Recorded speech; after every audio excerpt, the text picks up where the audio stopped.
Assalamualaikum warahmatullahi wabarakatuh. Selamat pagi. Hormati Ibu Menteri Keuangan, Gubernur Bank Indonesia, Ketua OJK, para pimpinan usaha dan para pelaku. Pertama-tama sekali lagi saya menyampaikan ucapan selamat tahun baru. Tahun baru yang mempunyai makna atau analisa yang sangat beragam. Karena itu apabila yang bertukar ini hampir semuanya merah, artinya harapan tidak terlalu baik. Harapan kenyataannya betul. Karena tentu orang dasar pikiran untuk masuk bursa atau ikut menjadi investasi ialah pada dasarnya adalah performance dan harapan. Tentu kita juga mengetahui performance kita tentu sama dengan hampir semua negara di dunia ini ikut melapar. Harapannya menjadi tidak pasti, dan itulah maka juga bursa pasti mengalami hal yang sama. Karena ekonomi kita tidak mungkin ekonomi yang hanya ekonomi Indonesia, pasti selalu terkait, terpengaruh daripada ekonomi dunia ini. Karena itu apa yang terjadi ke depan secara umum? Pertama, sistem. Kalau sebelumnya selalu pikiran ekonomi dunia terbuka, liberal, maka hampir di banyak negara, di banyak negara ini banyak perubahan menuju lebih konservatif, lebih proteksionis dalam batas-batas tertentu. Kita lihat Brexit, kita lihat Eropa keseluruhan, kita lihat Trump, kita lihat tentu China dan sebagainya. Tentu suasana yang lebih nasionalis. Kita tentu juga tidak mungkin orang lain nasionalis kita terbuka begitu banyak. Coba lihat baru berapa puluh China masuk, semua orang sudah marah. Itu juga imbas daripada pikiran-pikiran yang memikirkan ekonomi sebuah negara lebih proteksionis.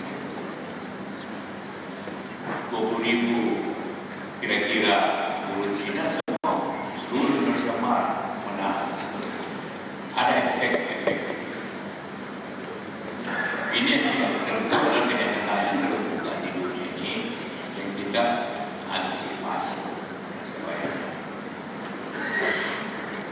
memang juga tentu sangat terpengaruh negara besar kayak Amerika, apalagi kampanye Trump yang begitu menggelorkan rakyat untuk agar Amerika lebih jaya lagi dengan cara, tapi apa itu mungkin tentu juga antara tidak mudah. Saya ini pengalaman tentu sama dari usaha ke pemerintahan, mengelola perusahaan memulai negara sangat berbeda. Jadi apa yang dikatakan Trump tentang macam-macam itu sebagai kalau korporasi mudah dibebaskan kiri kanan, di stop kiri kanan dan tidak ada risiko. Tapi sebagai negara besar tentu tidak semudah itu. Jadi kita tidak perlu khawatir dengan dasar apa yang dikatakan Trump. Saya bicara Obama 2 bulan lalu. Saya tanya apa yang terjadi di Amerika setelah Anda pergi ke kedua. Ya ada perubahan tapi tidak banyak. Saya bertanya dulu sama dia, kira-kira Trump melaksanakan janjinya enggak? Oh no, sorry. Karena tidak meyakinkan. Saya bilang di atas 50% atau di bawah 50%? Oh di bawah 50%. Jadi ya itu artinya kampanye beda sesuatu dan pelaksanaan oleh berbeda lagi. Saya tanya dulu AB, terjadi setelah dengan teman terang. Tahu terbang apa? Saya tidak tahu mana terbang apa. Terbang itu, nah sendiri kenapa ditertawa? Apa menyebabkan ada kesulitan? Saya kira tidak banyak. Semua pemimpin yang merasa bahwa apa yang dilakukan Trump tidak sebanyak apa yang dilakukan. Karena apabila dia ingin kasih pajak 40% barang Cina, yang pertama ngamuk saya kira orang Amerika sendiri. Yang terpasang di iPhone 50% lebih mahal daripada apa yang dimiliki selama ini, pasti mahal dia. Yang membeli baju, membeli sepatu mahal, yang pasti terjadi inflasi di Amerika. Jadi artinya kita tidak perlu terlalu berlebihan khawatir akan proteksi dunia ini seperti itu. Sehingga kita mengelola ekonomi kita tentu ada perubahan-perubahan dari sangat liberal ke lebih nasionalistik seperti itu. Karena itu yang penting bagi kita semua.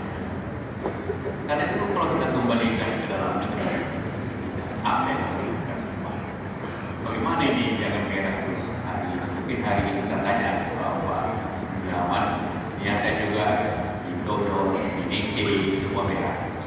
Artinya bahwa ini suatu situasi dunia yang ya memang bursa begitu masa itu terus pasti ada yang merah. Tidak ada upaya yang terus berubah begitu. Anda semua pasti beritahu dan saya tentang apa yang sekarang bursa seperti itu.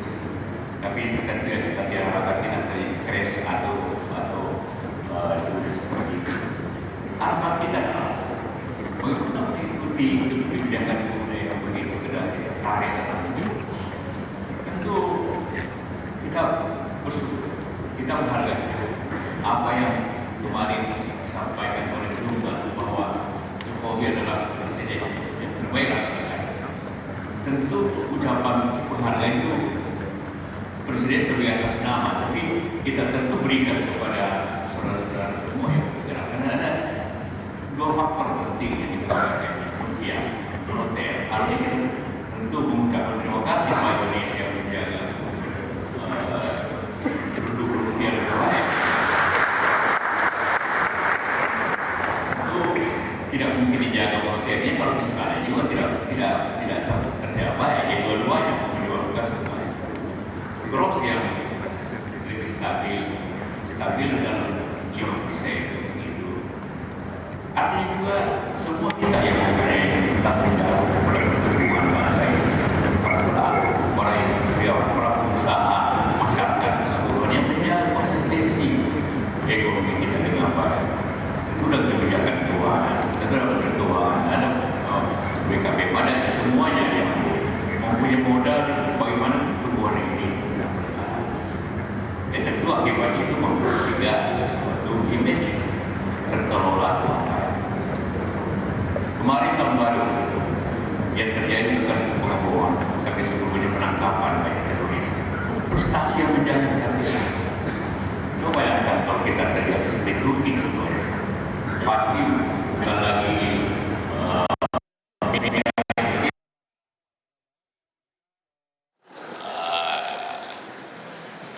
efeknya.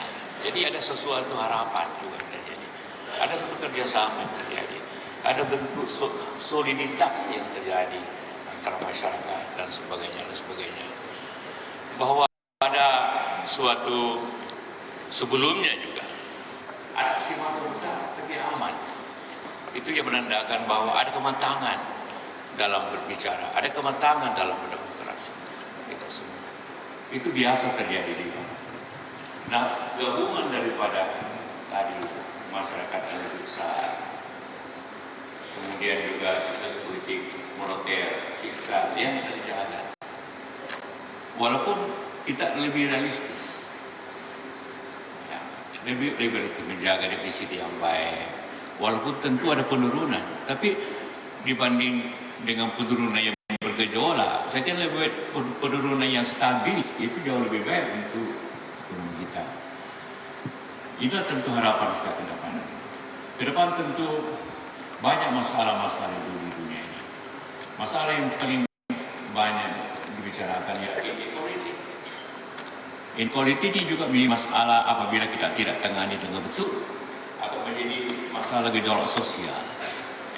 Karena itulah maka kita harus bekerja seperti itu. Semua pelaku industri, usaha industri, ada yang juga pengusaha di bidang keuangan harus menanamkan semangat equality, keadilan. Karena itulah maka kita berusaha untuk menstabilkan keadaan kita dengan bunga yang lebih baik, lebih rendah, tapi tidak serentak, tapi secara pelan, secara step by step. Kita sudah berbicara panjang beberapa bulan lalu tentu dengan BI, dengan Menteri Keuangan dan sebagainya. Bagaimana menjaga itu semua? Karena apapun yang terjadi, bagi seorang investor tentu mempunyai pilihan-pilihan.